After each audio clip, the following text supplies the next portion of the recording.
Твой мозг не хочет, чтобы ты был счастлив. Замечали, что радость от новой покупки, повышения или долгожданного отпуска улетучивается быстрее, чем пар от утреннего кофе? Мы привыкли винить себя. Наверное, я неблагодарный, мне вечно мало. Но что, если я скажу, что с вами все в порядке? Ваш мозг просто не настроен на то, чтобы вы были счастливы постоянно. Его главная задача – заставлять вас чувствовать легкое недовольство. Это не ошибка системы, это ее главная фишка, которая помогла нашим предкам выжить. Сегодня мы разберем, почему погоня за вечным кайфом – это ловушка, в которую нас поймала эволюция, и как работают 4 главных химических реактора внутри вашей головы. Представьте мозг как операционную систему, которой миллионы лет. У нее одна цель – выживание. В дикой природе особь, которая просто кайфует, быстро становится чьим-то обедом.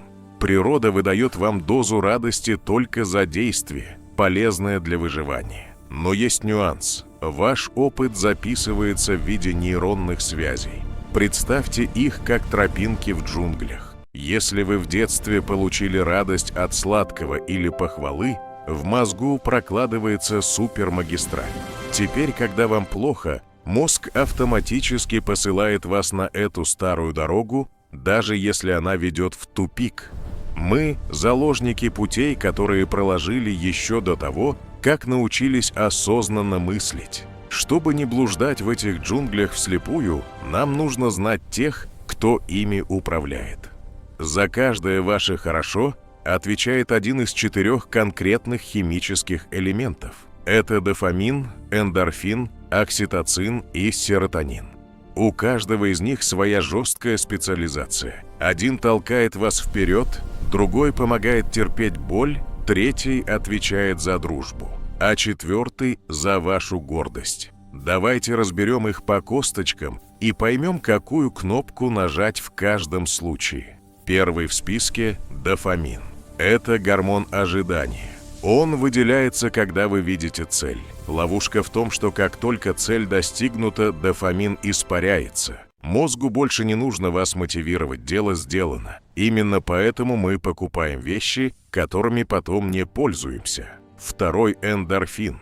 Природное обезболивающее. Он маскирует физическую боль. В современном мире мы получаем его через спорт или через смех и слезы. Но помните, эндорфин – это экстренный ресурс. Пытаться жить на нем постоянно – это все равно, что пытаться ехать на закиси азота. Быстро, круто, но мотор сгорит.